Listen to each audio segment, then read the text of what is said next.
Can't see 2 feet in front of me. So Representative Scott is excused. Representative Norman, Not here yet. okay. We have no unfinished business. We're gonna pick up our new business. We're actually calling a meeting out of recess. Right. Okay, I'd like to take down a capital improvement. Brian Hancock's here. I'd like to start with that tonight first. A lot of order. It's on page 237. It's information technology infrastructure.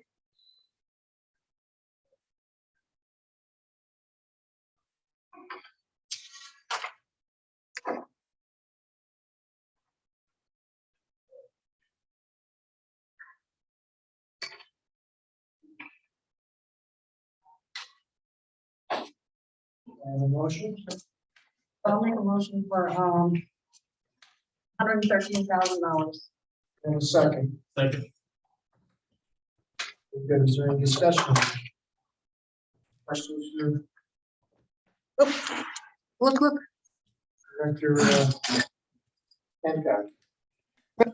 Norman's here. Representative Cole? I'll ask you again, Director. We talked about this budget with your last CIP. That Norman's do you here. feel that you're Representative Norman. Thank you for coming. Thank you for having me. recent ransomware attack up in Plainfield? And you can talk a little about that. And Yeah, we were in pretty good shape before the incident they had at Plainfield. Written it up a couple of times. We have multiple layers of security software that we use, firewalls, ideas like that. My understanding was up there, they weren't really prepared. And the IT department was kind of under assigned to somebody hands or something like that. We take it a lot more serious. I think we're in good hands. Thank you. I have a question. With costs being what they are, with the layout that we have for the continuation of this program, there enough in the budget to cover the costs of technology going forward? Is there any kind of put into this? So there's really not a buffer. Open buffer in there. It's actual expenses. I think today versus 5 years ago. These will all be modernized. We go forward, there will be more modification to this? Yeah, absolutely. It's a template for us to know what we need to do in the future. 4 years, 5 years from now, and when one drops off, we add next year, and maybe switching. Foresee any savings with using the same people for this, for the technology that we're purchasing? Is it all the same distributor or? Yeah, a lot of this work we do in-house. Some of them, like the software upgrades, the server software upgrades, we actually have to contract with the company of that software because you can't do an operating system upgrade. You actually have to contact the company. Any other questions? So you use tape backup systems? You don't do, I don't know what towns use. Do you use a cloud at all for? Yes, we tape? do. But you still need a tape backup? We find that the on-prem tape backup is very useful to us.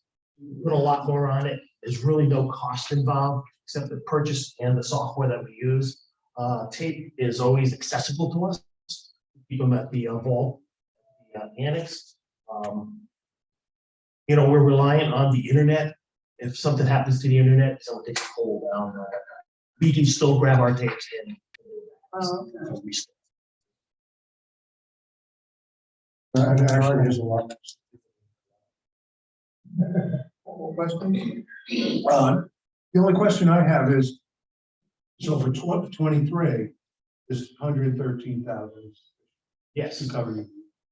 I think we've got a good layout here, moving forward, and actually did some security software upgrading, especially the penetration. See where we stand. It might be more costly. Representative Fisher. Questions? Well, I'm trying to catch up. on 232. That was 237. 237. But how did we get there? Aren't we doing the old capital? Where is it on? What is the?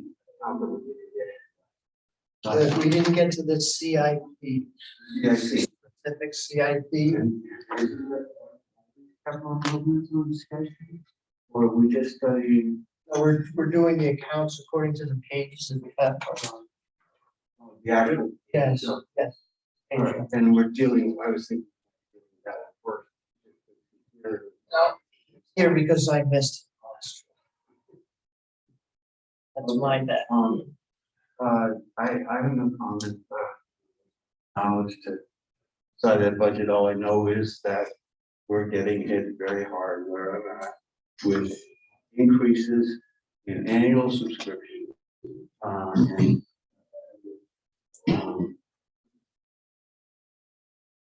yeah. It's a double-edged sword, huh? Well, it is, yeah. Sure, that's why we asked that Now, question. maybe some of this software isn't worth what we're paying for. And if you really examine what it's adding to the cost, depending on how you fund it, whether it's capital. And is a question. It's very, very expensive. In our case, we're using this new spare technology to have people schedule their rides on different things, whether it's American or others. And costing $2 a ride, and we only charge $4 for the ride. You know what I mean? For the software, and you know it really makes you wonder how much you're paying. So, but that's another thing. I'm Thank happy to do that. Representative Norman, any questions? I think that you covered it because I heard the piece that you basically, you have cloud and tape backups. So even though you're upgrading your firewall, you feel good that if something happens, like whatever happened in Plainfield, that you're going to be able to retrieve everything. Yeah. Good. Okay. A motion on the floor. Take a vote. All those in favor? Any opposed? No? Thank you, Brian. Thank you. Director Hancock, have a great evening. We appreciate you. I'm sure we'll see you again soon. Yeah. Thank you for moving forward. Well, we said, Yeah. thank you for your time. I have voter registration. Thank you. Right to the front. I forgot your name, I'm sorry. Kristen Venditti. Hi, Kristen. Page 54 is where the voter registration is located. Account number 1003. I'll make a motion for $213,435. The second? Second. Okay. Kristen, could you just give us a briefing of all of the voter registration, the new changes, and things we're looking forward to? Sure, absolutely. With voter registration, I don't know who's new to the RTM. You all look familiar to me, so every year it changes. Our budget changes drastically from year to year, depending on what elections we have. We have worked it down to kind of a science where we have, 7 districts, absentees, and election day registration on regular elections. We know how many people we need to have in each location based on history. So we budget for the people that we need to man those polling locations, the cost for all the ballots, the printing, and everything. So depending on a big election will obviously cost a lot more than a small election. So last year we had just budgeted for one November local election where you guys were all elected. We ended up having a primary that we didn't budget for. But this year we're budgeting for 2 elections. There's one in August, which will be primary Should be double party one day. So I budgeted for one primary with extra people because they're essentially two different elections. And then we have the election in November, which is, you know, obviously the midterm election, but it's a federal election. So we tend to have more turnout. So that's going to be a little higher than last year's election, which is the local election. So that changed the amount that we have budgeted for that line item. Another difference is the redistricting that I'm sure you all heard about, goes on every 10 years. And that redistricting, we were told that we have to notify everyone, which we would anyway. But knowing that, we budgeted for that. So we have approximately 21,000 registered voters. So multiplying that out with a postcard printing and hopefully a discounted stamp rate, we budgeted about $12,000 for that process of sending out the notifications. Those notifications will go out probably a month before the primary, telling people where they vote based on the changes. And the locations for the polling places will change a little bit too. So it's good that we're doing this all in 1 year. So hopefully it won't be too much of a change or too much extra expense for that. Our tabulator maintenance, kind of minor increased. We have a state mandated contractor that we use for our tabulators, and they had not increased in the 10 years that I was a registrar. So it has gone up from 3,600 to 4,800 for next year, and that's a minor increase. Then there will also, I put in an increase for the registrar's pay because we went through and wrote down every hour that we put in, because there's been a question in the past about how many hours we actually work and, you know, what are we getting paid? It's a lump sum salary.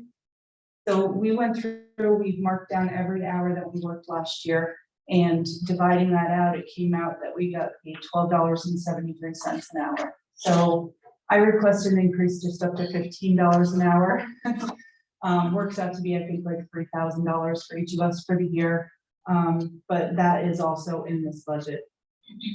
We're only allowed to get an increase after being in office for 2 years, and we're only allowed one increase during our term. One increase over 4 years. So putting us up to 15, that'll hold us for the next 4 years. We can't ask for an increase in that time. And I guess that's it. Very busy department. Yes, we just moved though. We're in a bigger location. We are located at Fish Middle School, which is the Groton Community Center, but we actually go in the front entrance. I just put a little notice on the door that we're working on getting us a sign, but we have room to organize like The main plans. door to the school, you mean? The front door, The like front we're, door, not the community center. right, yeah. So you'll always see cars parked over there in the Yeah. front, like especially now for like the sports, but that's the entrance that we go in. We put a little note on the door so you guys can find us. Now, both registrars are part-time? Yes, Okay. yep, and we have a secretary or assistant, and she's part-time. She works 20 hours a week. You have any questions? So how many hours a week do the registrars work? It varies. We have 2 hours of office hours prescribed every week so that we're in our office on Tuesdays from 5 p.m. to 7 p.m. Available by appointment, but actually, I don't know. Let me see. Figure out approximately, but like our, so the hours that we work, there's 1,575 hours that we worked last year. That's for one of us. And a lot of hours go in right before, during, and after an election. So I mean, during the week, I'd probably say that I put in maybe 8 hours a week. And like I said, our assistant works 20, and Jeannie works pretty much the same as what I work. We just work different days. But we get calls. I put my cell phone out there so people can call me for appointments, because if we're not in the office, calling the office number doesn't help. I monitor my email. I have a full-time job that I work during the day, during the week. So I get on and I monitor my email regularly throughout the day. Every time I have a moment, I go on and check to see if anything's come on, so that, I can keep up with that. But I didn't count those hours into these hours. That's just extra, check your personal email, check your Groton email, check your Westerly email. So I work in most.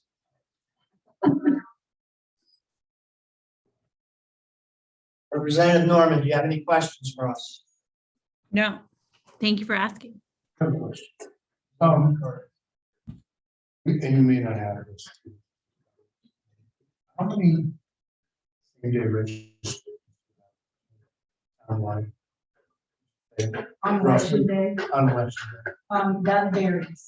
So like in the presidential election, we've had up to 400. The local election last year, we had one. So we, kind of last year we didn't budget for any extra workers. We budgeted for one person to handle EDR.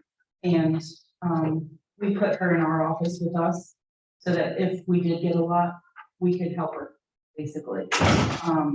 This year, the primary, there is no election day registration on any primaries or referendums, so it's just the November election.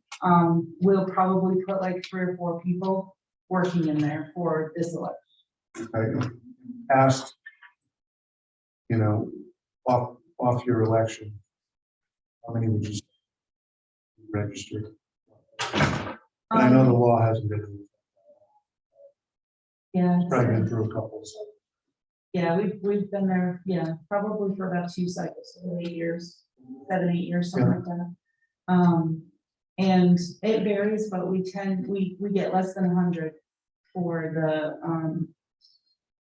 the interim election. Yeah. And I think part of it is that the state does not publicize that that's available. We have it on our website, but they tell us not to publicize that. The reason being is that they want everybody to register before the election. They don't want people to come in on the day of, so they can go to their polling place, make sure that they get their ballot, should it be there. I have one question. Sure. With the military people and then being there and here and there, how does that work for them to come register? Is it the same day? Do we have a special that we do with the base people to get them here to register, whether it's by party, independent? How do we do that? We don't do anything special for those military people and families. The only thing is that when they come in, we do tell them that if they register to vote, that it changes their residency to Groton, which might change their tax base. They might have to register their car, get a driver's license. So we're seeing some of them that won't even be here to vote. They'll be here, but they won't be voting unless they're voting in their own state as absentee ballot, if they in fact do that.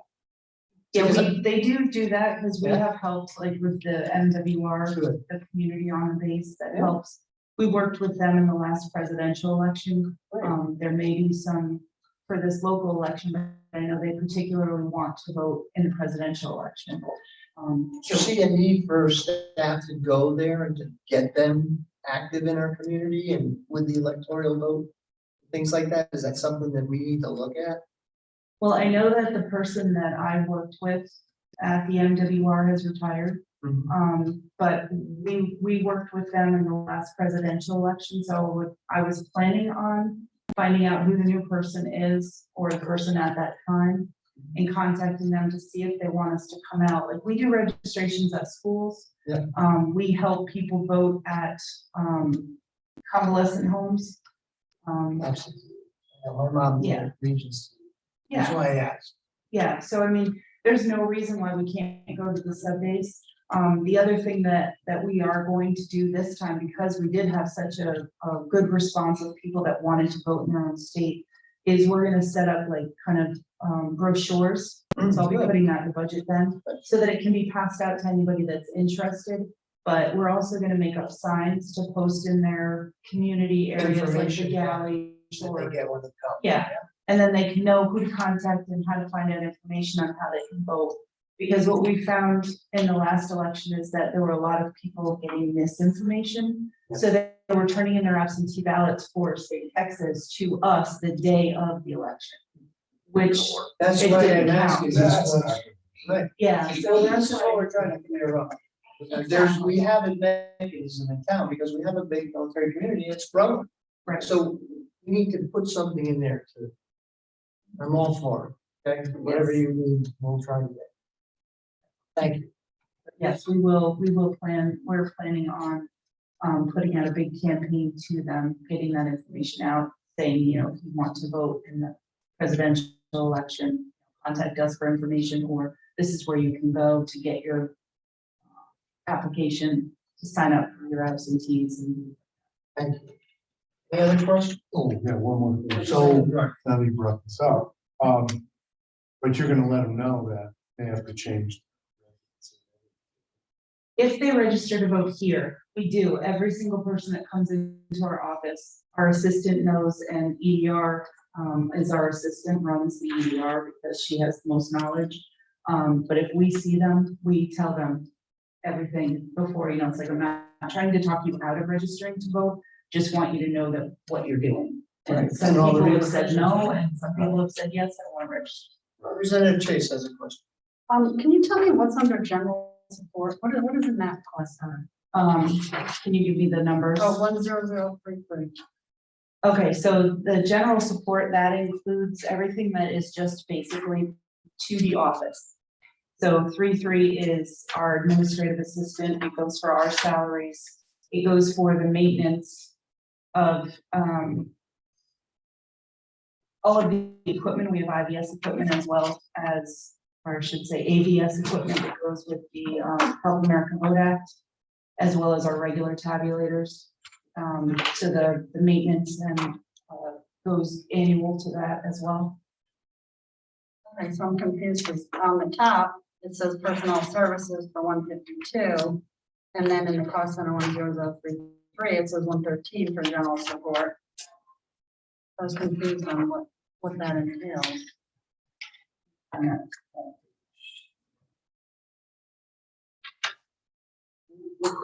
Is it one more, about 10,033, and what's the other question? The other page?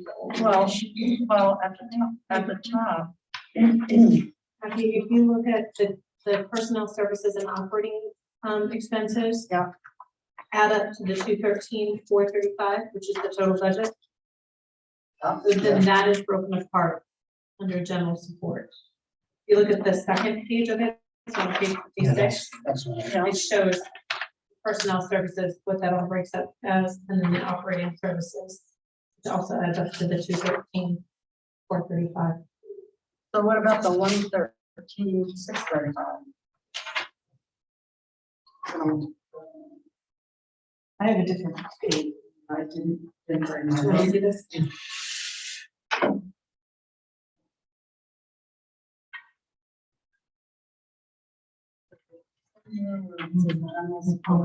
One 13,635. So she was saying it was her salary and that's up here. 152, which is this. Yeah. Okay, so on the first page, the 113,635, if you go to the second page where you get the 152. Yeah. Seasonal personnel, where it says 5103. Yeah. Those are the people that work elections. Okay. So part of that would be in the primary category, and part of that would be in the election category for November. So that, you would have to take that out of the 152, and then there's got to be some other things in normal operating expenses that get categorized into the 1033. So postage, printing, and advertising goes into all three categories, the both elections and the regular operating support. It's just the way that Finance separates things out, in our budget. Well, she's not, it's not her fault. Sorry. Sorry, Cindy. It's, you know, it's just the way that the pages show, different things add up to the different numbers. So if I added some of those numbers, it would come up to that 113. Yeah, if you knew which numbers to Yeah. add up. Yeah, I mean, if it helps, I've got, No, that's fine. we used to use these old sheets and they stopped using them, but I still use them because that's the only way. And I'll just show you real quick. So that you can see at least for this is our seasonal personnel, which is our workers. So you see we have 3, 4, 5, 6, and 7. The 4, 5, 6, and 7 are the different types of elections. We keep that all separate so we know how much each election costs. So you'll see there's nothing for seasonal personnel, which I wrote as election workers, under 3.3. So it would be, so for this year, we're having a 5 and a 6. And that's where the 77 comes from. Yeah. But on other things, I can find something real quick. All right, so this one, this is postage, printing, and advertising, like I said. So there is a charge in 3, but there's also a charge in 5 and 6. It doesn't line up quite the same as the other page, but this is just what I use and how I keep my brain clear on how things are charged out to our department. Right. Perfect, thank you.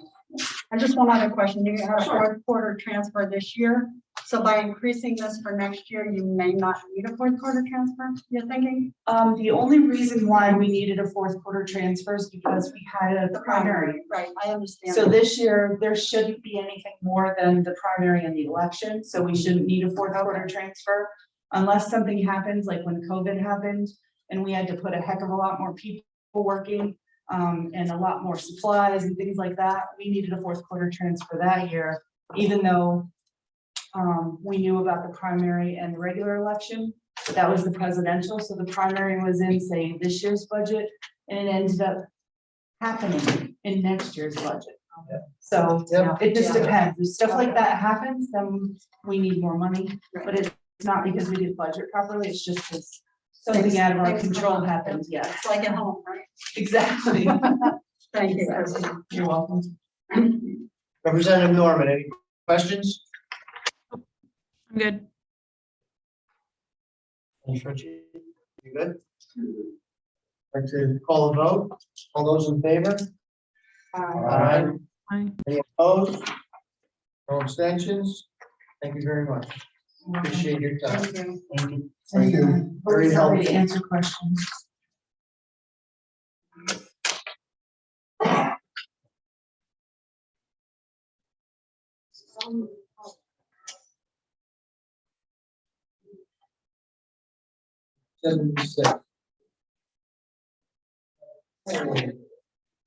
Turn you.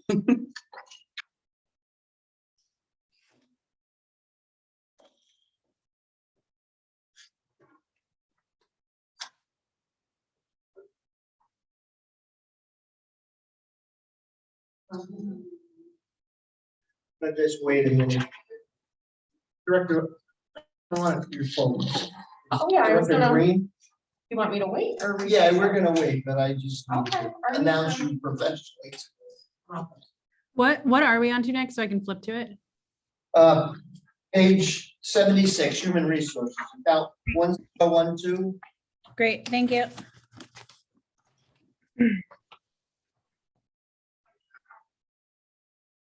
For our new human resource. Thank you. All right. Well, hello, for those I haven't met in person. My name is Arnisha Green. I am on board here. Wow, having a good time so far. So I'm glad to be here. Yes. So we will get started if you don't have any particular questions. Yeah, we'd like to make a motion on the floor. All right, I'll make a motion for account 1012, human resources in the amount of 362,489. Second? Second.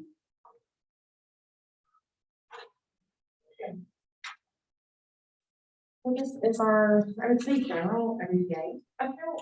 We have a range of items in here. Including employment, any contracts, a little bit of the benefits. I can go through each one, or do you prefer question? I think, does anyone have any direct questions? I have one question already. I watched, town council. So retirees who turn 65, are they being told to go on Medicare now? Or do they stay on the town So health plan? I'm wondering if it's better addressed in a different area, or can we cross department? That's in a different department. I guess it depends how you look at it. That's someone on claim 171. Yeah, it sounds That's like it's in a different? different area. I retract. my- Okay. I guess we could look at this as this current. That might be a good way. There is a question. I believe it's not your choice. You can't force.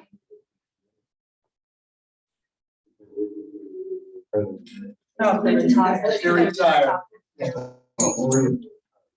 Question is different if it's retiree or employee, but, so I guess if you want to ask about employees, which is here, they would stay with us, but retirees is a different. Right. Story with different. Sorry. That's okay. All right. We're on. It's, What account?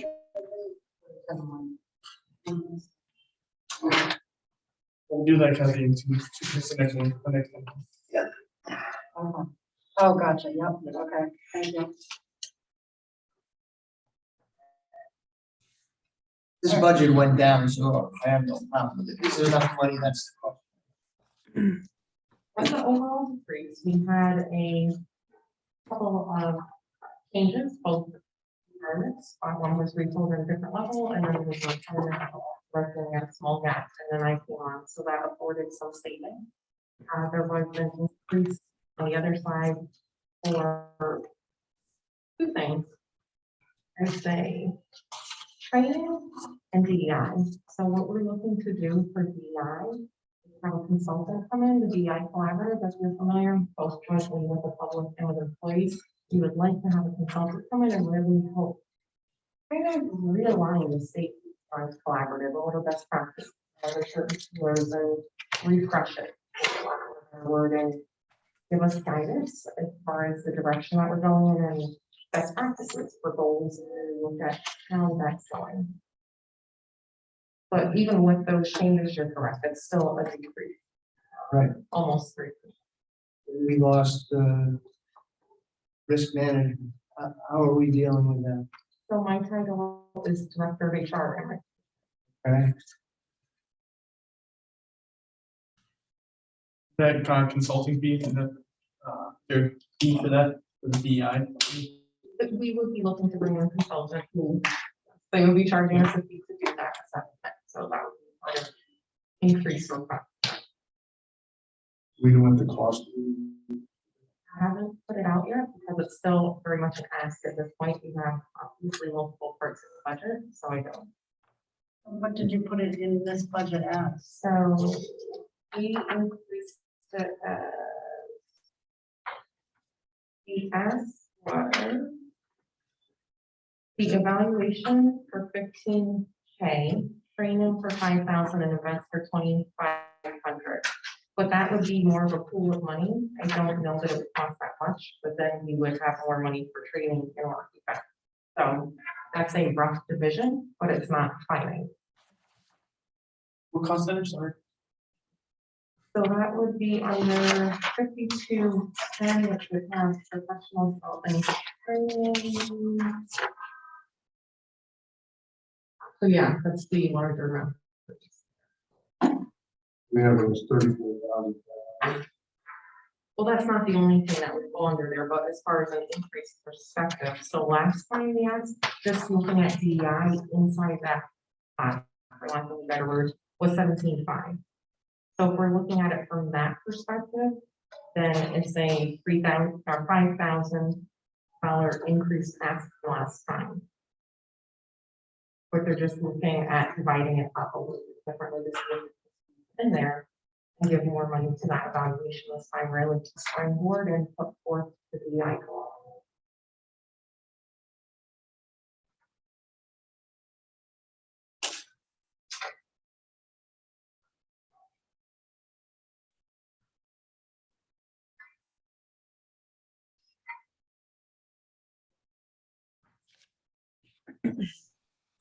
Representative Norman, any questions?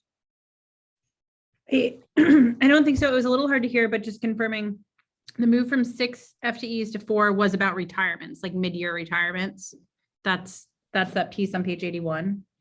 So like estimate of full year 2022, we have 5.9 FTEs and it drops to 4. And is that sort of funky math around people retiring or something else?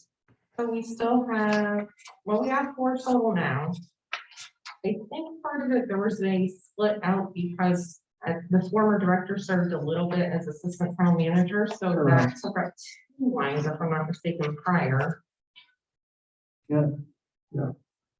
And then, let's see. You can And see, the supervisor admin HR is not a role you need anymore. That was the retired, Okay. and that was filled as an HR coordinator. So it will list all the titles there, but they're not actively employed at this time. Okay. And so you don't see it going back up from the 4. It's just that people were moving around, we're shuffling.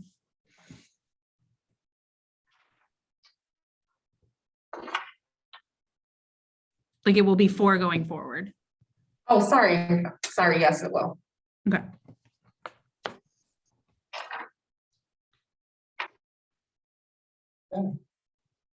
have any more questions? Okay. Okay, we have a motion on the floor. I'd like to take a vote. All those in favor? Aye. Aye. Opposed? No abstentions. Thank you very much. Take your time. Thank you. However, I do.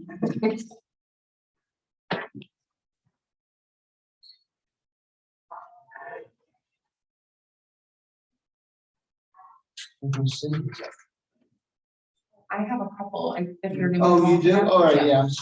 What else do we have? 1070. Oh, insurance and claims. Sorry. That's okay. You doing self-funded as well? Sorry. What page is that? It's page 82. Insurance and claims. All right.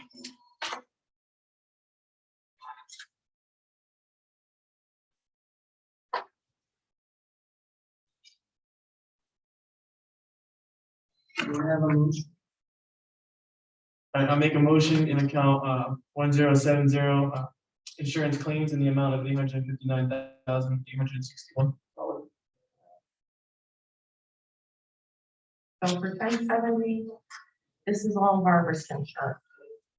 This did have an increase. We projected a range between 10 to 17%, depending on the line item at the advice of our consultant who helps us put it out for renewal every year. So by the time this budget is done, or at least put in for draft, it's always a guesstimate because it's out into the market to see what are the results that we get.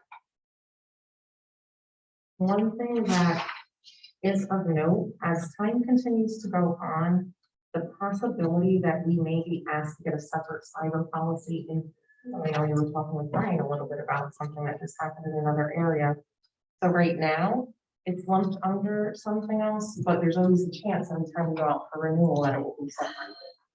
So we just keep that in mind as well, and that also plays into the estimated percentages that we're asked to use for increases, just not knowing what the final renewal will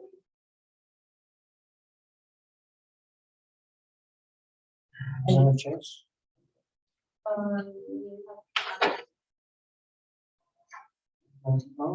I think you answered that question. I remember hearing you at the town council. You referenced that aspect of it about certain equipment, like you said, cyber without upgrading. It would cost the town a little bit more. Oh, multi-factor, that was the other thing I was gonna add in there. Brian's well on his way with that. We're gonna have tokens, which is an extra layer of security for signing into the computers, and really, it's kind of a given that you should have it if you want a appropriate rate on your renewals, and we are compliant with that. So that's a plus and a help for us.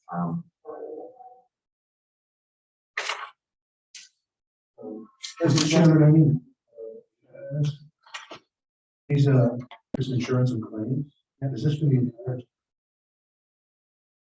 I believe What it page is. are you- where are you looking? 82. 82? That's our portion. Our portion? So So you're there's, looking at insurance claims of $639,000. well, this is, premiums, this is our Yeah, this is, actual, these are our actual premiums that we pay for all like, of the different budgeted things costs that are or on this projected list. costs. If you read the general liability, you read this. What? See this thing? Right here? Okay. You read this is our cost. For each individual, that, for liability insurance. Not claims as much as it's liability. So we're, Premiums for those. so for the prop, we're talking townwide, Yeah. or just for your department? No, townwide. Townwide, Yes. okay. Give all the right. reasons, yeah. So, all right, They that's, said, that's okay. That's Trust me, I forget it all the time. so the property and boilers for the entire town, paying projected premiums, $362,000. That's okay. And so forth. Lowell, Yeah. inland marine. Oh, yeah, what is inland marine? Well, we have the harbor boat. So it's movable, well, they call it movable equipment. Which I can look that up for you, if you like, what that includes. Yeah, I would like to know. Alright. If you don't mind, yeah.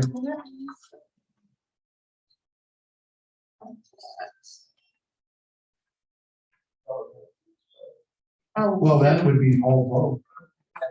So we'll have inland marines. What else? And if he's the salt. Maybe. Well, the renewals went down on it, so. It's a good question. Oh, here we go. So in the marine would be contractor equipment, not on road but mobile. So. That would be Like an some sort of, excavator or something like that, correct? correct. Okay, all right, thank you. Mhm. That like stuff that we would rent and be using it ourselves, or is it something that brings here, we have to have general liability for that piece of equipment in our town? I would think it should be ours, but I can't say for 100% certainty. Well, we'll ask you Yeah, again next I would meeting. assume it'd be town's equipment. That would be. Then if what they I hire a imagine. contractor, they would have to know. But what I'm saying is, we have to, they bond those things out. So the people come to us to do work here or bond to do work. Well, if you're doing work for us, there's a stipulation that we tell you you have to carry certain insurance, subrogation, EMS on it, things like that. And if I know anything about laws, I know in fact that no matter what happens, if something happens, they get sued. We do our best. No, seriously, because it's the same thing with this. I don't have general liability insurance and then I have to have more. Because I'm on somebody else's friend. And they have. They have to protect themselves. Can I ask you a quick question?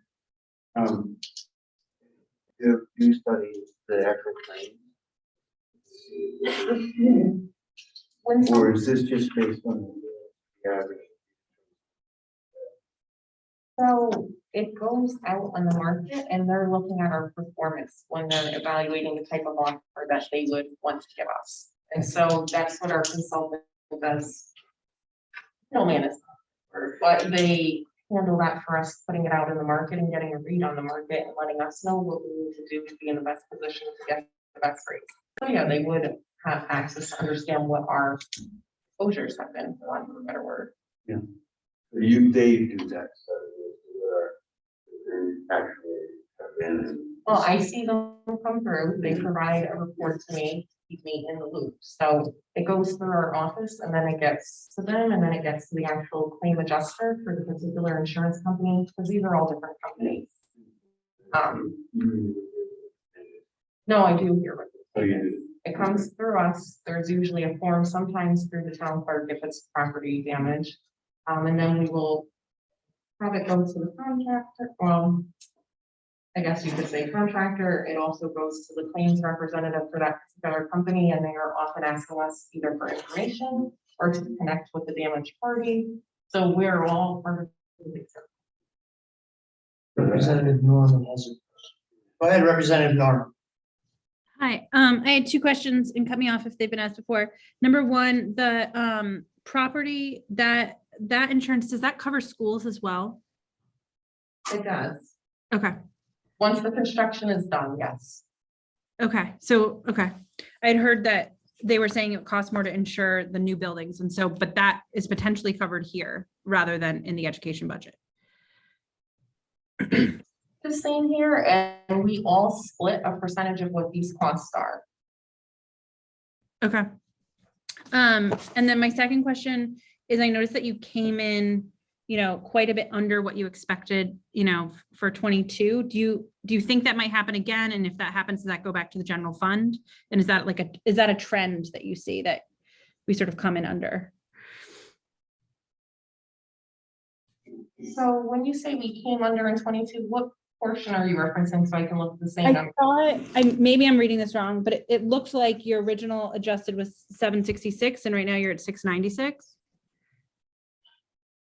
Page 84. Page Okay, thanks. Page 84, sorry.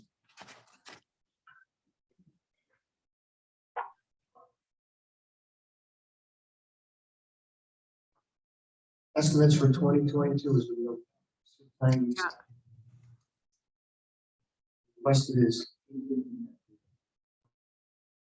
Adjusted for 22 is 7.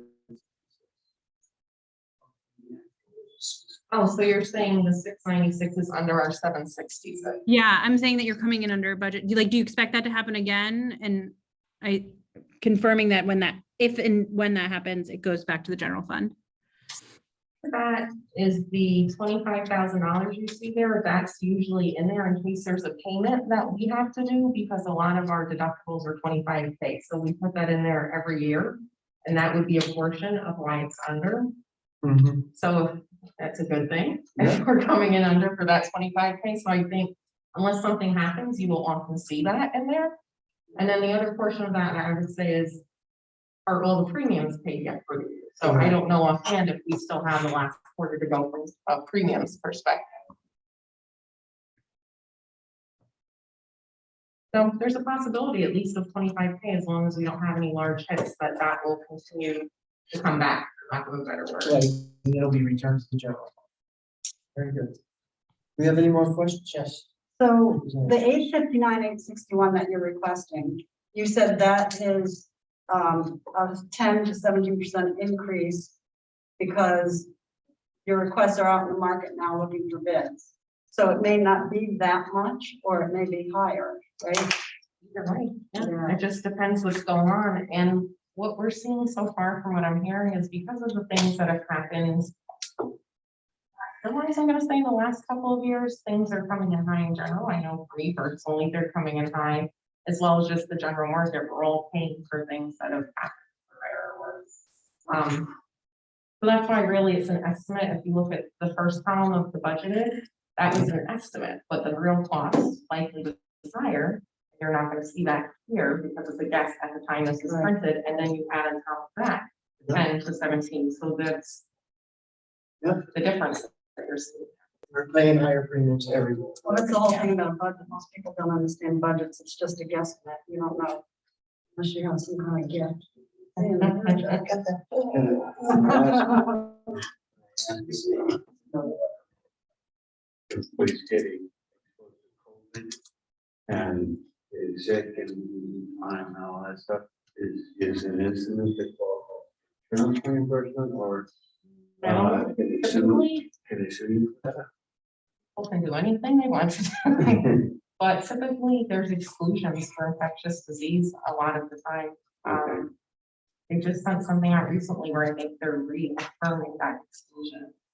Pandemic, nobody is taking that on. Yeah. So the liability for being exposed to getting the thing. I think it depends on the situation. I wouldn't want to speculate broadly. The only thing I would ask is, that is, you said the pools are covered. As far as buildings and grounds, the Board of Ed must also have to carry insurance. Of student taxes. Well, we're all together and that's why I said we all pay a portion of it. So Okay, we're going out as a group and saying, okay, these are things that's covered. And yes, it's owned by different people. But we, as a group, take this percentage, you take this percentage, and you take this percentage, so that when something comes up, everybody's getting a bit of it, seeing results. We see it in your budget, correct? and we will also see it in the Board of Ed. budget. I don't know how they present their budget or what it looks like, but it's my understanding that everybody has a cost to pay. So there's a Cost center for that? But then, this is the full cost here, right? And then you split it up somehow and charge the board and whoever else you charge. Is that what you're saying? because there is a percentage and I have to break out. Let me check. Did you want to jump in, Cindy? I see you. I think what they're asking you is, are you covering the Board of Ed's share of insurance in 107? Oh, okay, let me. That's us. Okay. Yes. Thank you. Let me look. We recently had that discussion during your budget about that percentage between the town and the Board of Ed.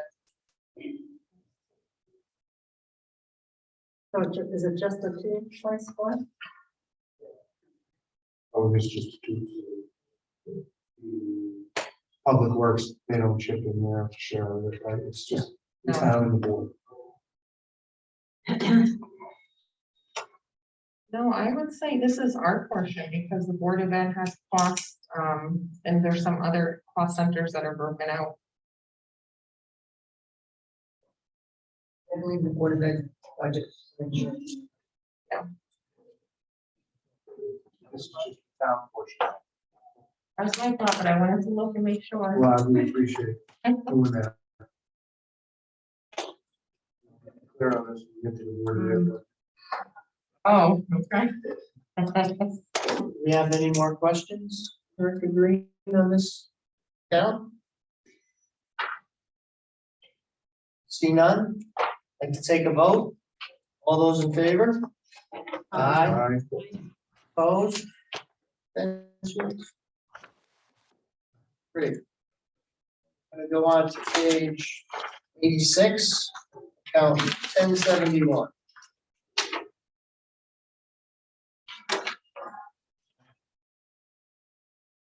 Self-funded plan, account number 1071. Do we have a motion? Make a motion for account 1071, account of 11,265,500.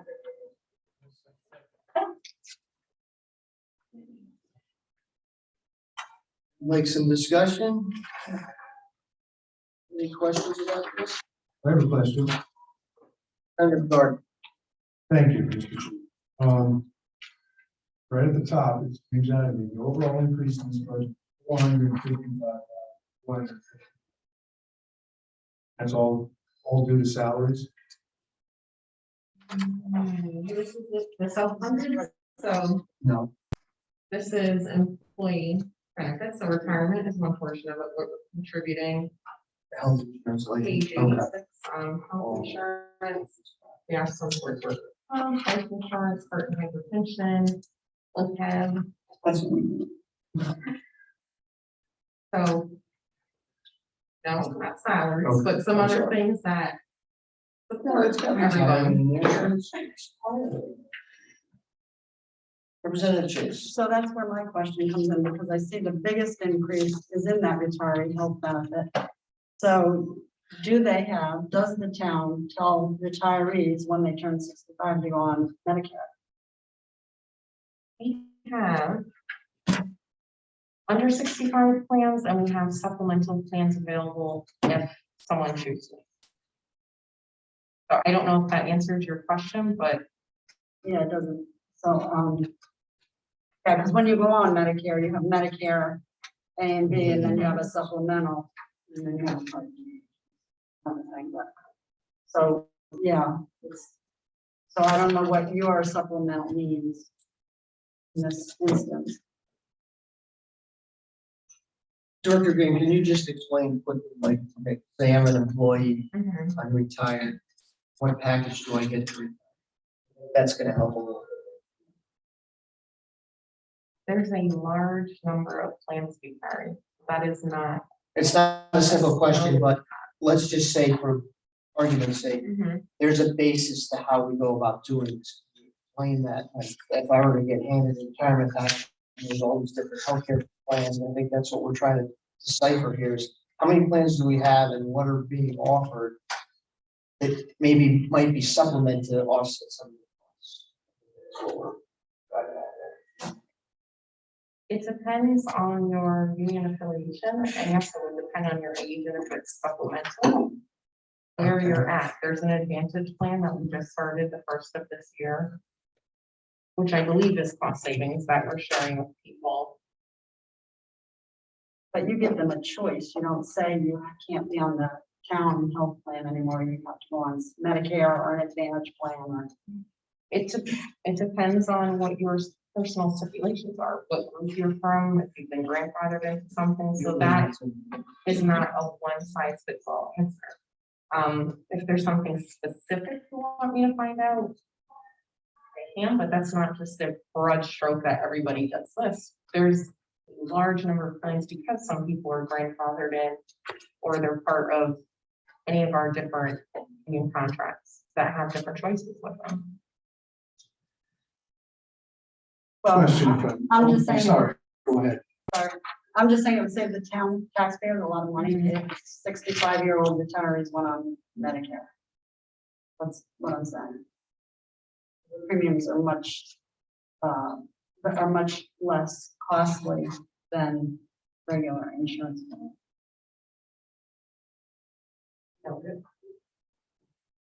So, our question If is, you don't mind, if you could find that out for me, I'll write something up and try to cover it because I know there's a litany of options. I don't think it's saying you do this and you go here. Yeah, one It's doesn't depending fit. on what's available to you, either by contract or if there's somehow you've been grandfathered in and there's different stipulations. Insured, fully insured. Plus you have existing contracts that are already in place, people that are retired have a totally different benefit than what you're offering now to Correct. new employees, newer retirees, and Can I just clarify Representative Chase's question? I think, are you asking if I'm 65 years old and I'm still employed, does the town require me to take Medicare? no, not if you're still employed. I'm asking, because this cost centered about retirees. So I'm asking, once they retire, let's just say they retire at 60 and they're still on the town insurance for 5 more years. When they turn 65, does the town require them to go on Medicare? that's a pretty straightforward question. Yeah, all right, It's right. that- There's no choices. There's just, there's a once you're 65, you have Medicare, regular Medicare, or an Advantage plan. You know, they have choices there too, but not I will choices check that. if there's anywhere where that is not really, like say for sure, yes, for this group or no for that, because I don't want to just, yes, that's Okay, each I group what it appreciate looks like. that. Okay. Thank you. It's like the state. The state says go on Medicare. They pay. Supplemental, maybe that's. After Medicare. You know, what I mean, in other words, the person is never. State is never. Of their own experience. Medical care, because that's the way it works. And that's the way the town works. That's sort of a public service thing, then that's the way. It works. I have another question though. Your forecast is 4.2%. That's what this is. Overall for all of these, Yeah, whole from this year's 11,265 to last year's 10,810. So, and that's 4.2%. Now, I have to ask this, we just got a quote from our insurer that it's going to be, they're asking, insurers are at 8%. And this is an agent who looks at all different companies. So I don't know if that 4% is already negotiated, or is this to be negotiated? It's usually, I don't know what your fiscal year cycle is, same as ours, probably July to June, right? Okay. So I wanted to know if that may not be realistic.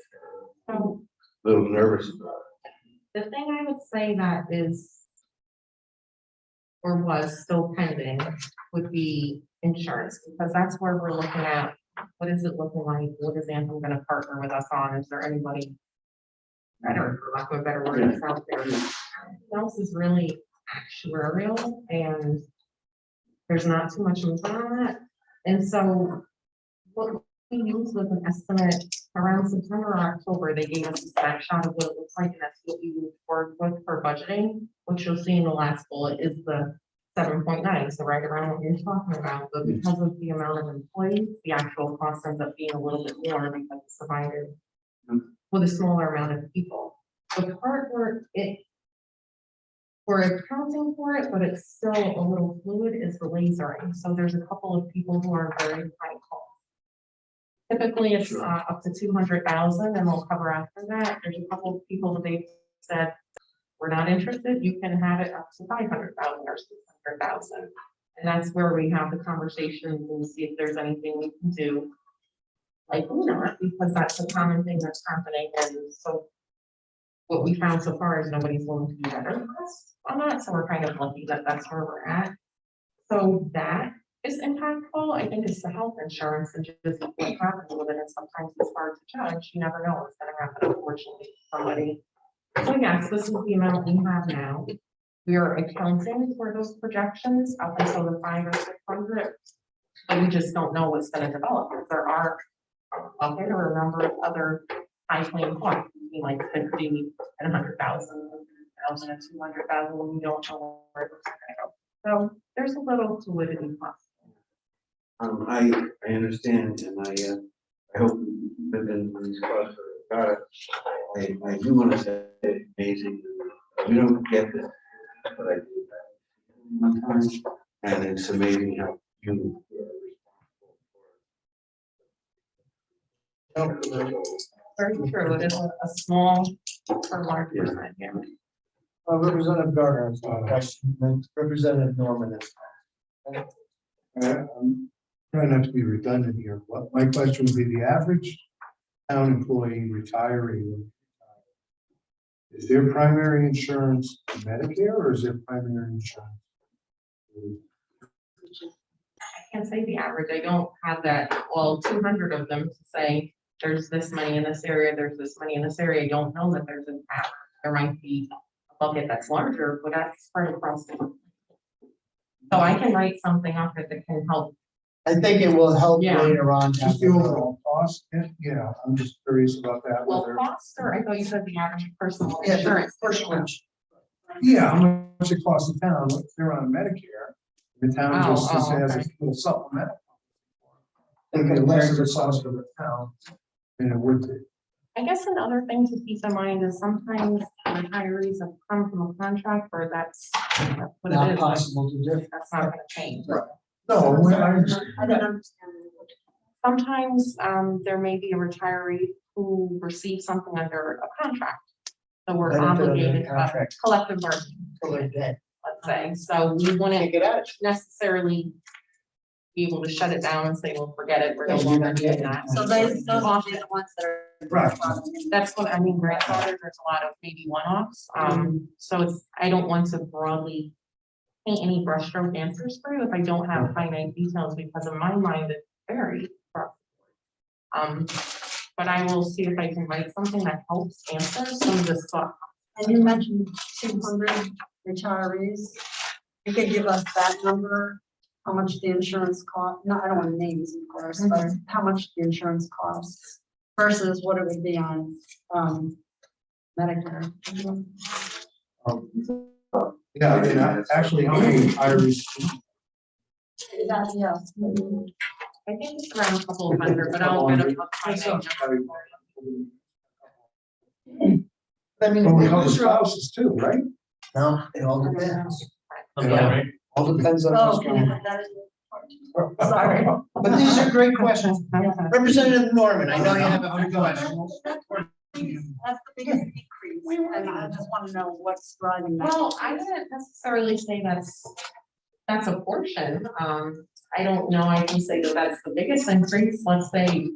Well, I don't want to say that, but yeah, I'm just gonna say, I don't know that retirees are necessarily the biggest increase. We look at it as a whole of what our exposures are and how does that impact current people and retirees. Right, but what I'm saying is, if we, Mhm. who are stewards of the taxpayers' money, if we can find savings anywhere by having people get on Medicare instead of staying on a more expensive plan, then Right. that's what we should. It's move something we can look at toward. in further negotiations. Yeah. But I'd like Representative Norman to have her moment here with us. Yeah, just one quick question. I noticed that the workers' comp number is 30% lower than last year. I read your piece about what the actuary said, but there's gotta, why would it drop by that much? Do we actually think that's reasonable? I do trust what the actuary tells me, that's, It's just like, we don't have that many fewer people. We definitely have more people probably on job sites than this year, it's surprising to me to see that big a drop in workers' comp. no, from the claims review that I had when I started, we don't have that large a number of outstanding claims in my mind compared to what I've seen elsewhere. So it's not super surprising to me, and I'm glad that that's the case, that they're less active and we're able to go down. And it looks like we got just a tiny bit of excess that we applied to reduce that amount. But overall, I think we've been well funded in that area, which helps us well because the contributions to the fund. So Got it. So you're saying part of that decrease is there aren't many outstanding. So most of the money year over year is older claims, not newer claims. Like the 476 that's this year is not a bunch of claims that have come in the last year, but are like legacy claims that we're still paying out. So 476, hold on, let me find that. That's on page 89, under the 22, both adjusted and estimate. Workers' comp, 5155,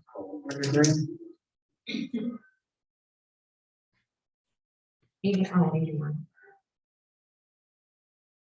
5155. Annual contribution. The other part is, this is, as I understand it, not direct claim. This is a contribution towards the fund and an actuarial estimate of what Right. we're going to need to cover a certain percentage of it. So I wouldn't look at this as claims per se. So maybe that might help. It's from that contributions perspective, to the fund. the fund. Okay.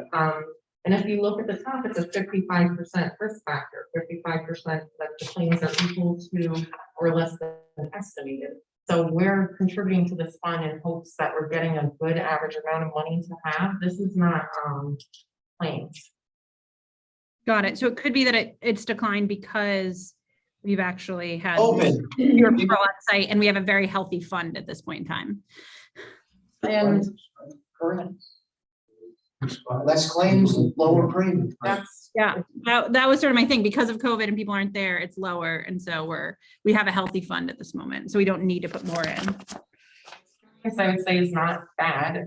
And that's why I said it's not a large number of people that we have either. And additionally, it's 50-50 shot and a best guess estimate from an actuarial perspective of what we should have in there. So not claim for claim.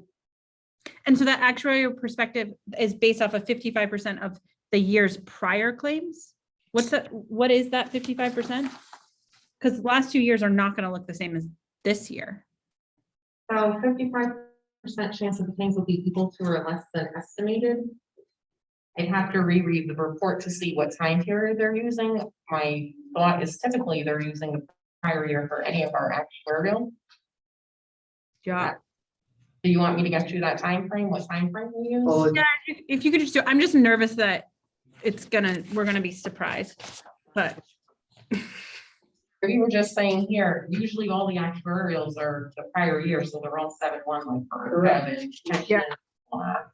But this past year was a different kind of year. Than the next year, hopefully.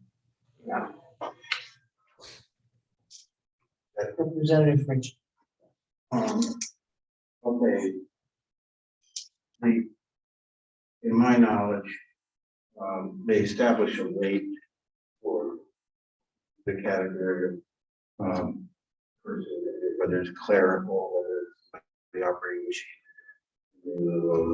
Oh, like a risk rate. Yeah, so they establish rates, for each department, and you audit it at the end of the year. What your actual rate of cost for, not what you're claiming. They apply that rate, and that's what you owe them for the year. And if you had a really bad year, you know, your next year's rate. And they can't significantly quickly if you had a really bad one, accident resulted in one of the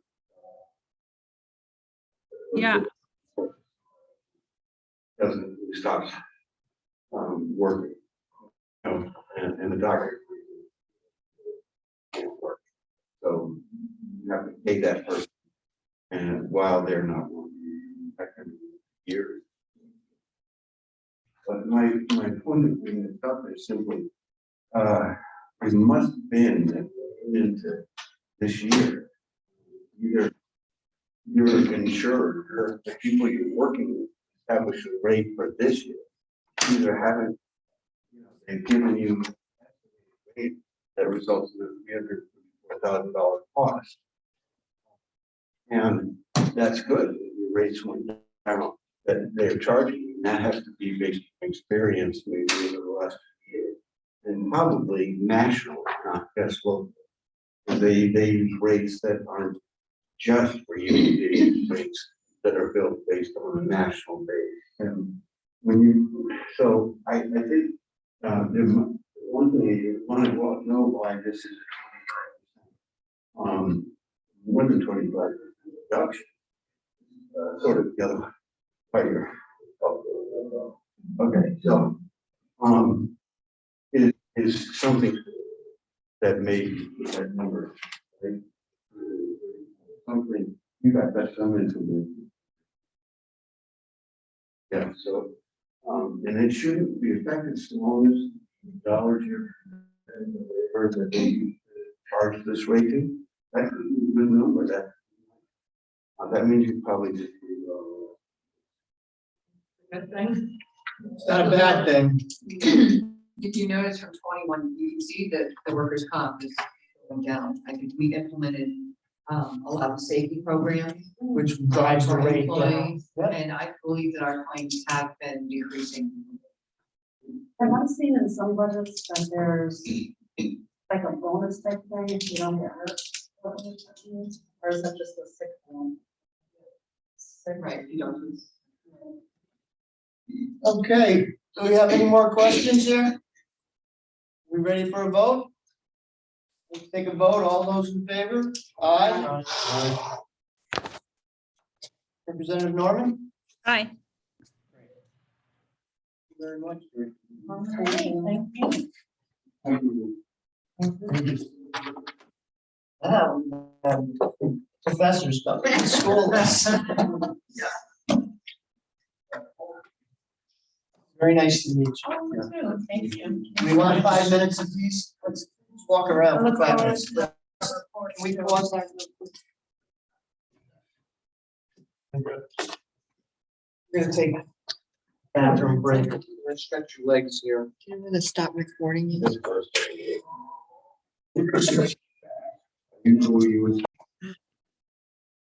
Thank you. Okay, Director Landry is here. We're going to account 1092, the fire districts, page 181. Hi. I see. I believe that they moved that to community. Oh, okay, we're up. Thank you. Isn't that what? Yeah, that was in our email. I'm sorry. Oh, community development? It did. Thank you so much. I'm sorry. I did not print that in my book. I didn't get that. That was in my email, but have a chance to Okay. print it. I'm sorry. So now we're on what, 163? We're gonna do, account 1073, page 163, correct?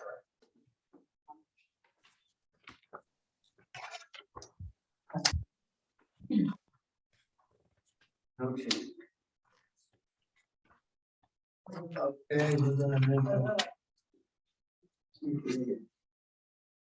All right, It's contributions to other funds, account 1073. Do I have a motion on the I'm floor? gonna make a motion for 1073 for 1,685,530.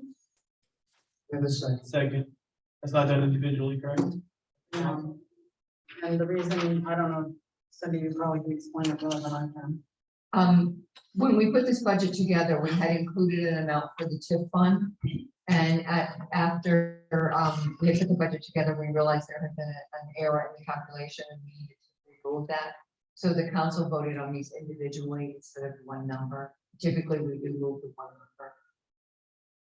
So You that- wanna go through these individually? So that number that I gave was minus that. It's your call. I mean, you could, or we could move the one number that, that's the council's number that Councilor Representative Chase was giving. 1,685,936. How do we want to discuss? 530. Hold on, can you give it to me one more time? 1,650,000. 1,685,530. Thank you. 530. In overview. Yes, that would be. Okay. I know, but I do budgets and. This is the function that has all of the contributions to other funds that the general fund makes. And you can see on page 164, they're listed. We have the rec and senior activity funds, which is a new fund this year. We have the reval, computer, TIF, and the contributions to fleet. I think you'll all remember from prior budgets. So this is the fund that the general fund contributes to other funds for those expenditures that those funds will have. Those funds is the fund, because currently we don't budget. We're just contributing to that fund. We don't have any expenditures.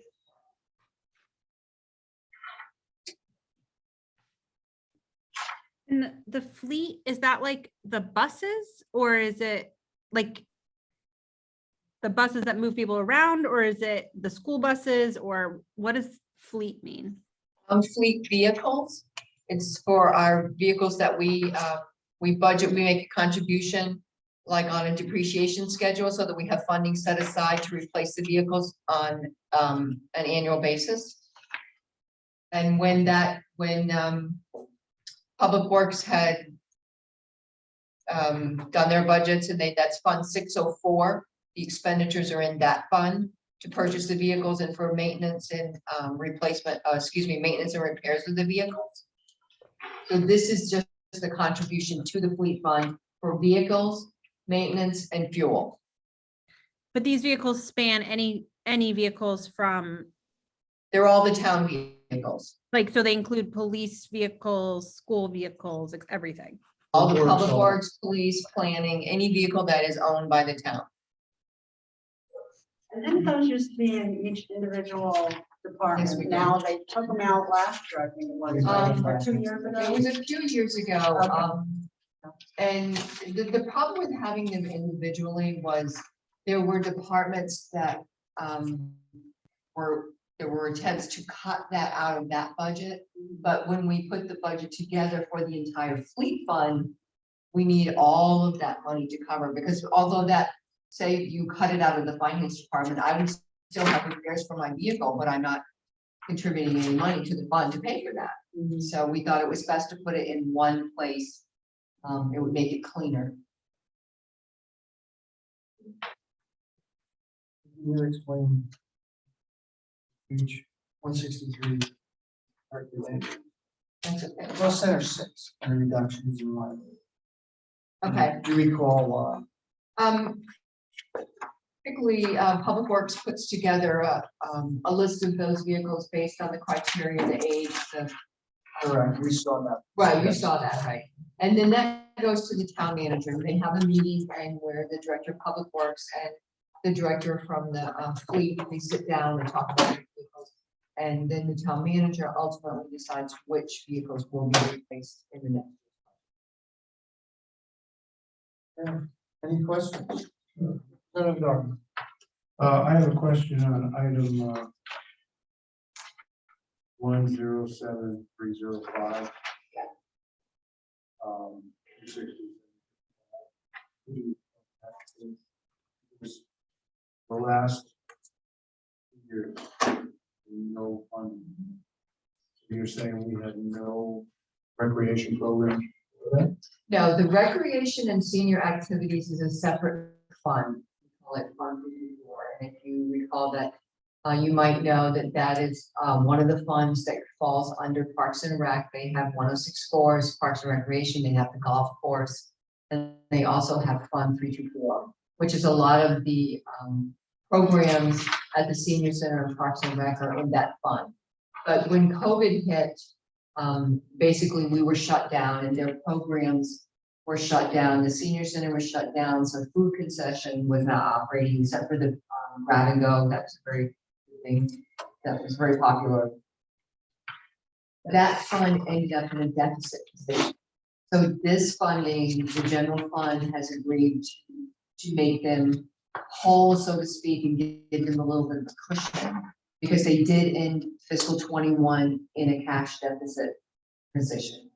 So this is to give them back funding that they lost in 21 and a little cushion, because we do expect that 22, it's likely that they're going to end in a deficit this year too, because things have just not bounced back as quickly as so cover the deficit in 21 to give them a cushion for 22 to help that fund get back on its feet. We don't anticipate that this will be an annual. It may take more than this 1 year, but the goal is for that program, that fund, to get back as it was. You know, it's been around, I don't know the number of years, but it's been around for many, many years. And it was almost what they call self-support. And the goal is to get it back into that, rather than moving all those staff into general. So the past 2 years, because COVID, these programs were not run. Or on So, a very, very limited basis. Very limited basis, right? So most of them were self-funded by the participants in the program. And so because of their running a deficit, this is to make up. Correct. So you're expecting 260 this year and Just 260 for, well, we're not sure. It all depends on what happens. They are, you know, they did not put out the Discover magazine for I think a couple of years. They are putting that out this year. That was what brings in a lot of their participants. So that money is part of this is to start using Discover again. Yeah, it all depends on what happens over the summer, in the next 12-month period.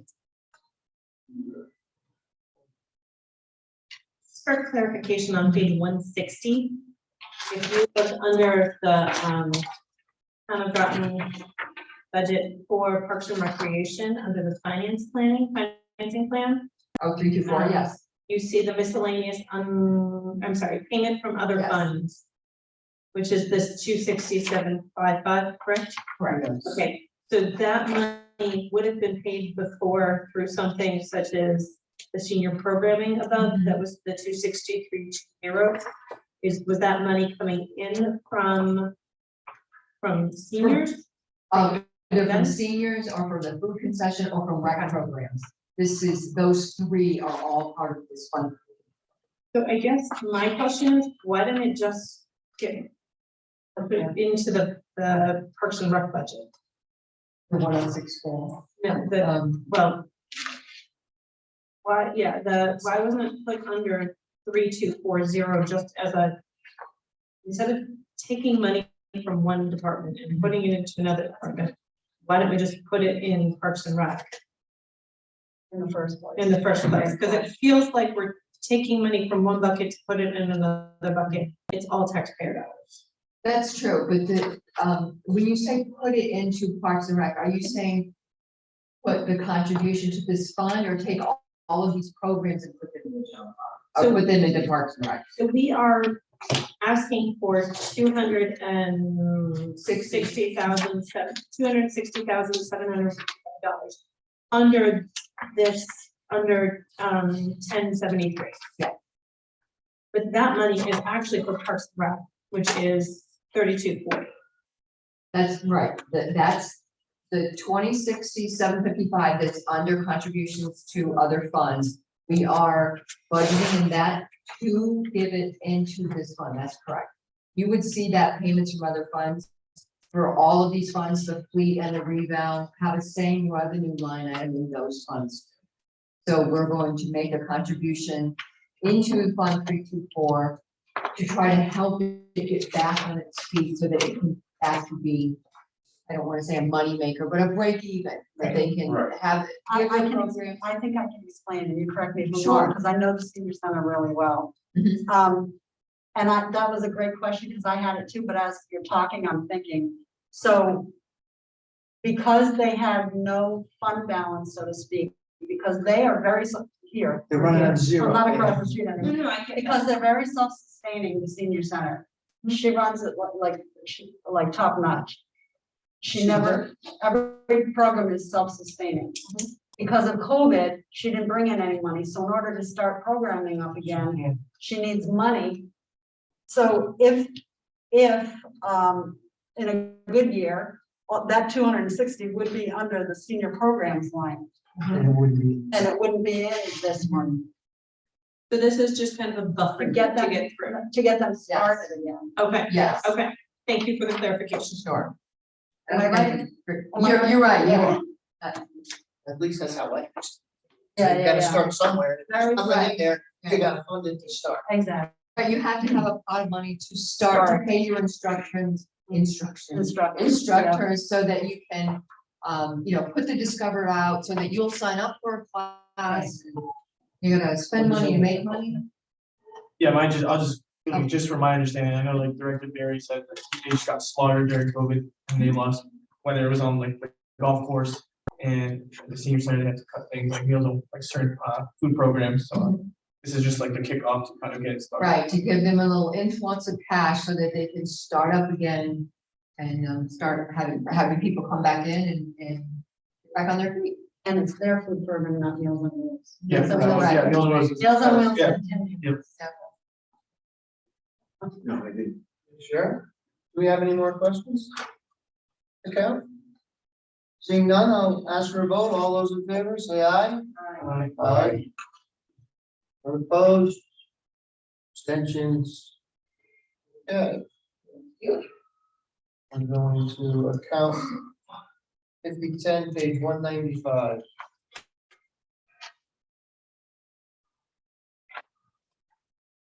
Is the capital reserve account number 5010. A motion on the floor? Make a motion for account 5010 capital reserve project in the amount of $5,797,000. Second.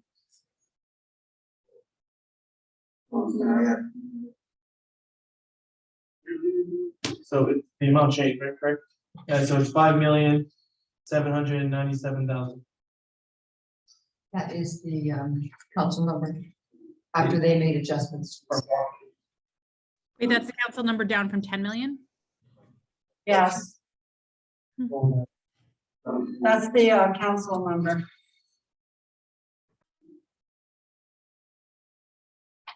Council made many adjustments to the CIPs that were proposed by the town manager. Okay, so the thing that you were on was the other.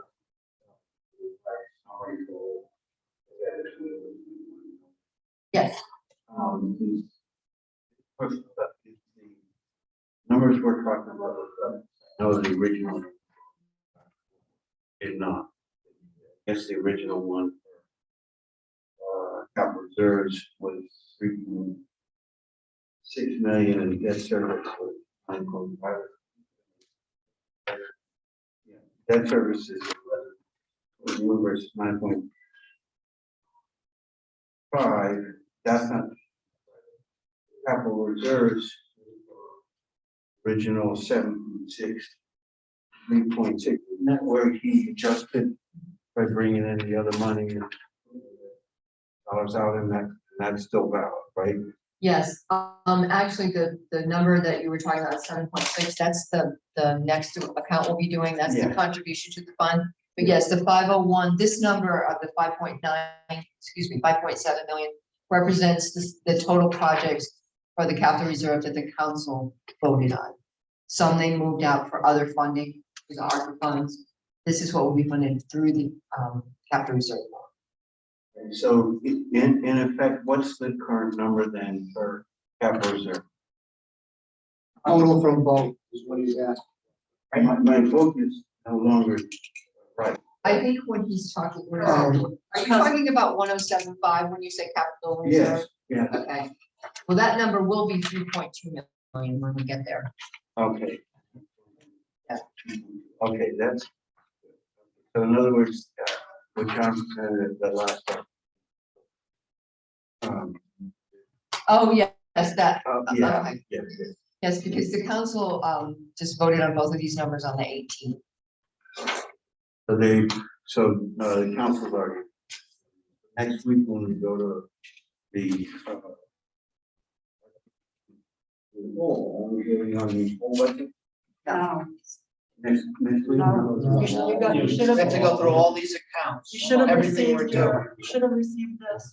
I got this, I just didn't know whether we're writing it each item in the budget. Yes, there's a schedule that came with that, that was the way we're doing it. Okay, yeah, but in effect, that's the final approval of the budget. Then it goes back to. But, And okay, then so you we can- recommend any changes, but, And you can change it from us. Is- I'm just trying to understand the process, because, Yeah, absolutely. yeah, you know,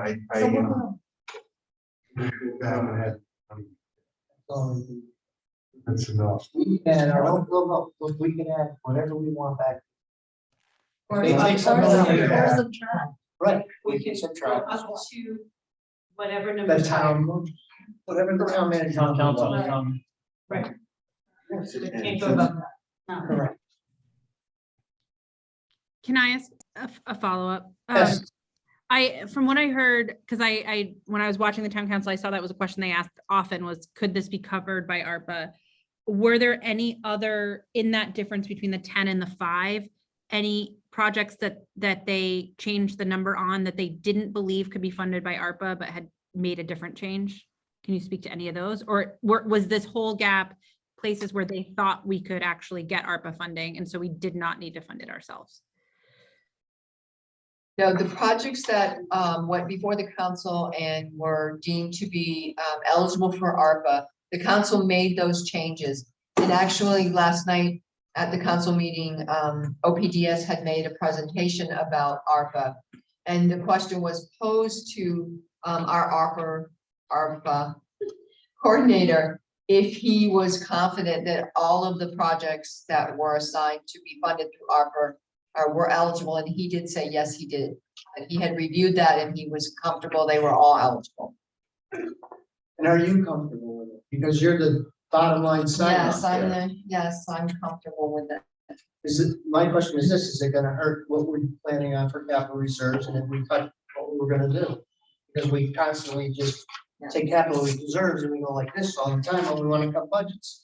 Well, And we don't cut the school budget, but we push these things down the road, and that's for services for all. So And I think that was the town manager's thought process, is this money needs to now be- is available to be used for infrastructure Yeah. for those projects. I think you've heard him a couple of years Yeah. say, it's time to make a decision that we're just gonna stop Pushing pushing them the- down the road and just decide not to do them at And all. by using the ARPA money, it saves the taxpayers, the town taxes. Right. Very good. Okay. Very good. Do we have any more questions, for Director Landry, on this subject?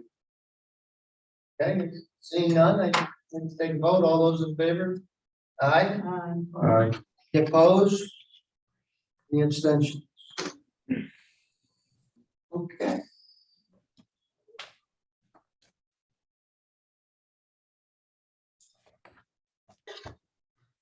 So Sean, basically, so I understand this, what you're saying is we approve the finance, the other team, other related items, Correct. but then every one of those gets submitted for both, for the full, Right.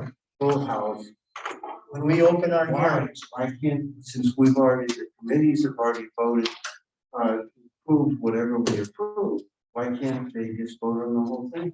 on the whole number, because that's not how it's You can. We did one time. Couldn't be I there, agree with we that. went down and almost had our. Well, you can make a motion for that. What was this question? His question was, since we've gone through committee, we've all voted the numbers that we voted, that we just walk in and just do one vote for the whole budget.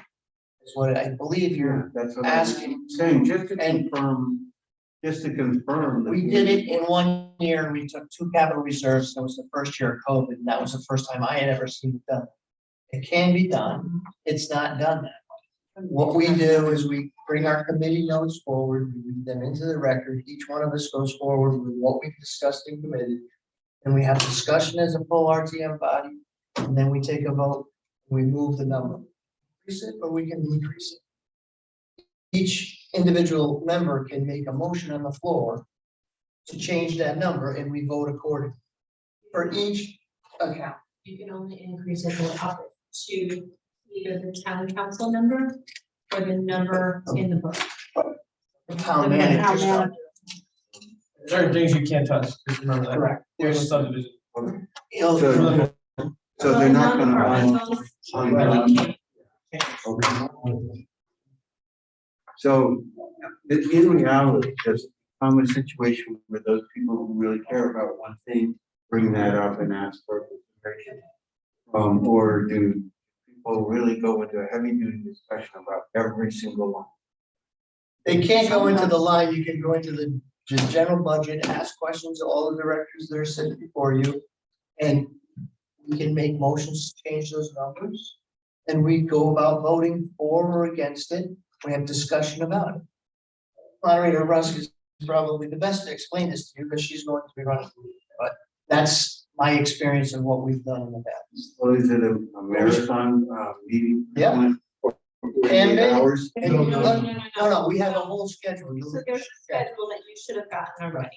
Yeah. And it is, and we can discuss, why don't we discuss I was this just saying, after the Right. meeting? I want At the point end of of order, this- but For a minute, we got one last thing Let's to get do. through the last thing. and Let's talk about Cindy that. wants to go, yes.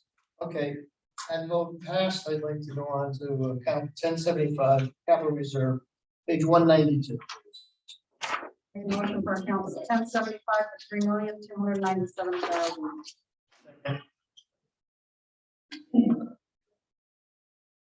So this, 3,297,000.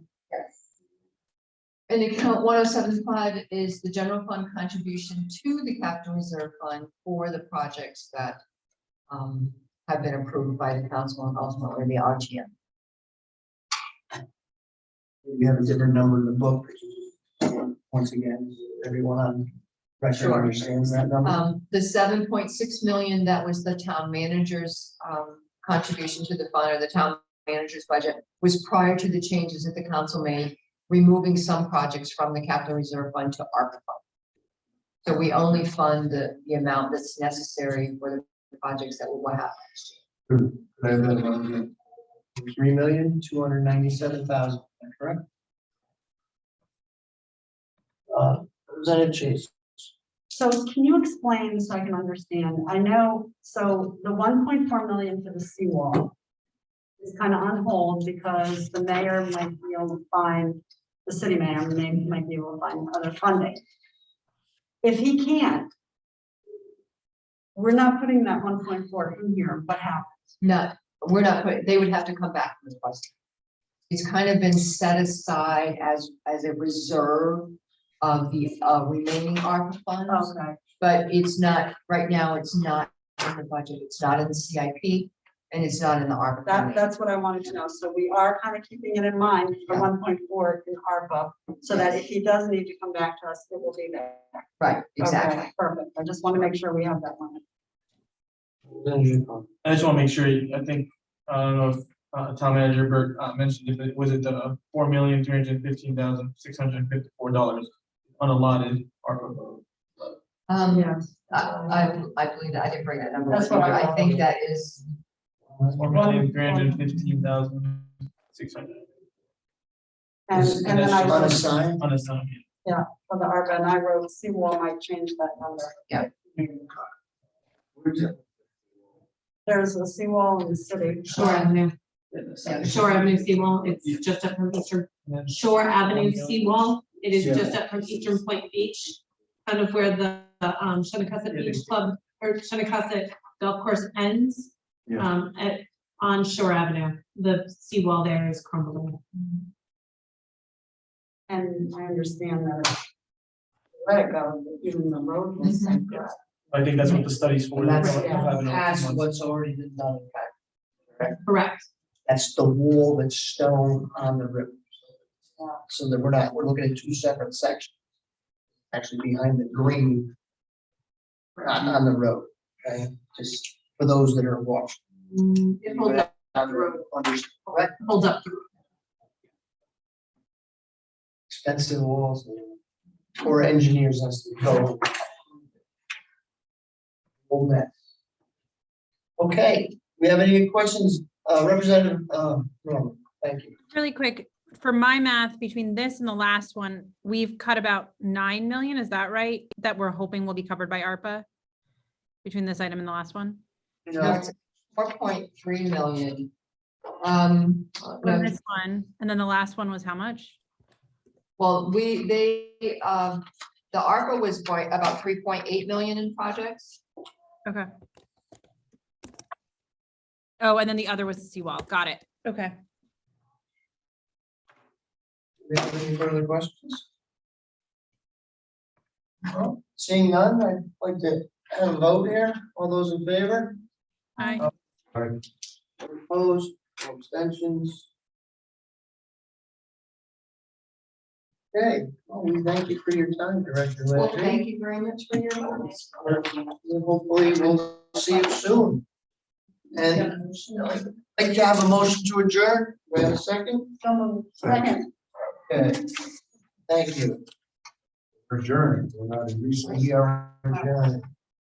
Next Monday night starts the big night. Oh, yeah. First stop. We're good.